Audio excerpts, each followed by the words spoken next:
I bet you take your blood pressure medication every single day, right? And you probably follow the label exactly as your doctor prescribed.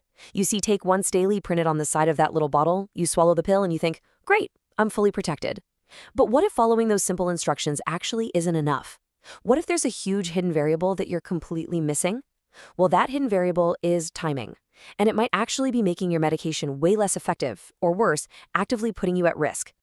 Okay, let's dive into this with a pretty stark warning from a physician with over 40 years of clinical experience. He noted something fascinating. He'd see patients whose blood pressure remained uncontrolled, not because the medication was wrong, but because the timing was wrong. Over 4 decades of practice, this doctor realized that the drug itself was usually perfectly fine. It was the time of day it was being taken that was completely undermining everything. You have to remember, your body is not just some static machine. Your internal environment and, crucially, your blood pressure changes drastically from 6 a.m. to 6 p.m. Now look, I completely validate your good intentions here. You are actively trying to do the right thing by taking your meds every day to manage your health. But could your daily routine actually be backfiring on you? The scary truth is poorly timed doses are secretly behind a whole host of dangerous side effects. We're talking about things like unexpected falls, sudden dizziness, or even heart arrhythmias. And the truly frustrating part? Most doctors simply do not have the time during a standard rushed 15-minute appointment to explain this absolutely crucial timing factor to you. Well, that guessing game ends today. Here is our roadmap for the explainer. First, we'll look at time of day dangers. Second, food and drink conflicts. Third, the missed dose mistake. And finally, questions for your doctor. Let's get right into it. Section 1. Time of day dangers. To really get this, we've got to look at a biological process called dipping. Basically, this is the natural, healthy drop in your blood pressure that happens at night while you're fast asleep. Now think about medications like AC inhibitors and ARBs, really common drugs like lisinopril or losartan. If you take them in the morning, their peak effect hits when your blood pressure is naturally higher during the day.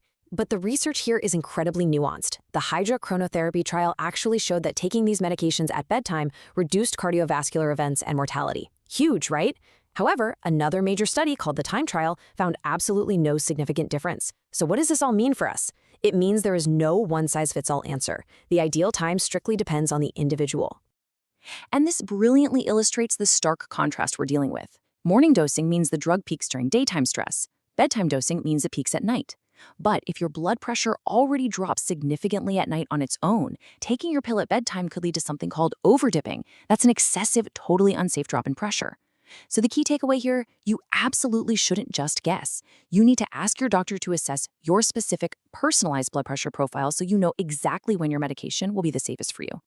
Okay, let's walk through a timeline here because this represents a very real and very dangerous mini narrative for anyone taking diuretics or water pills.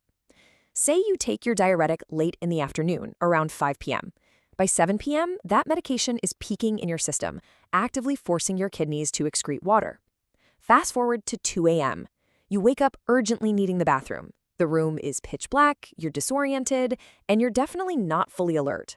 Getting out of bed in this state drastically increases the catastrophic risk of a fall. And for older adults, a broken hip can literally mean a permanent loss of independence. Not to mention, this totally disrupts your sleep, which then creates this vicious cycle that actually worsens your blood pressure the very next day. All right, moving right along to Section 2, food and drink conflicts. Now, what's really interesting about this slide is the number 72. That is a massive 72-hour danger window. If you are taking calcium channel blockers, things like amlodipine or diltiazem, you need to be incredibly careful with grapefruit, pomelo, or Seville oranges. We're not just talking about a brief 1-hour interaction here. We are talking about a full 3-day window of danger. Let me explain the dangerous mechanics behind that 72-hour window. Grapefruit actually contains these compounds called furanocoumarins. And what they do is they inhibit a really specific enzyme in your gut known as CYP3A4. Normally, this enzyme's job is to break down your calcium channel blocker. But because the grapefruit stops the enzyme from working, your body just can't break the drug down properly. So instead of getting a normal therapeutic dose, an enormous amount of the drug absorbs directly into your bloodstream. This leads to potentially toxic levels. It can cause extreme blood pressure drops, fainting, and reflex tachycardia, which is a dangerously fast heart rate. Here's another incredibly common conflict. It's basically an internal tug of war. You've got your beta blocker, right? Its entire job is to slow your heart rate down and reduce the force of the contractions. And on the exact opposite side, you have your morning caffeine, which aggressively tries to speed your heart rate up. If you take them together, you are creating a biological battleground inside your body. In fact, research by Palatini shows that depending on your genetics, whether you happen to be a fast or slow metabolizer of caffeine, taking them at the same time can completely neutralize the drug's protective effects and even trigger arrhythmias. They absolutely must be spaced at least 30 to 60 minutes apart. Which brings us to Section 3, the missed dose mistake. So the crucial point is that the exact type of medication you are taking totally dictates your danger level here. If you're on a short-acting, immediate-release medication and you decide to double up to catch a missed dose, that can cause a sudden dangerous crash in your blood pressure. But if you're on a long-acting medication, one missed dose rarely causes any actual harm at all. Sure, your pressure might tick up slightly for a day, but overall, you are generally safe.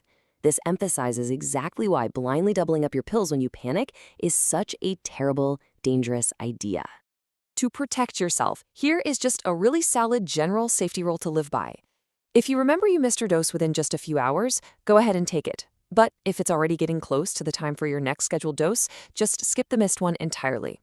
And above all else, never double up without asking your doctor or pharmacist first.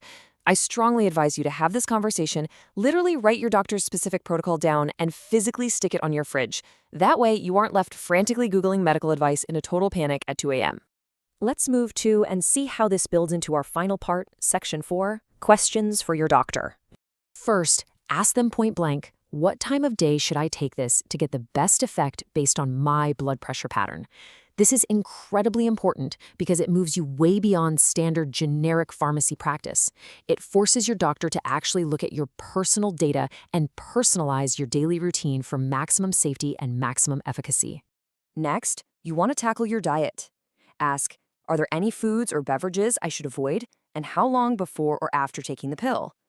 Never just assume a medication is perfectly safe with your daily diet.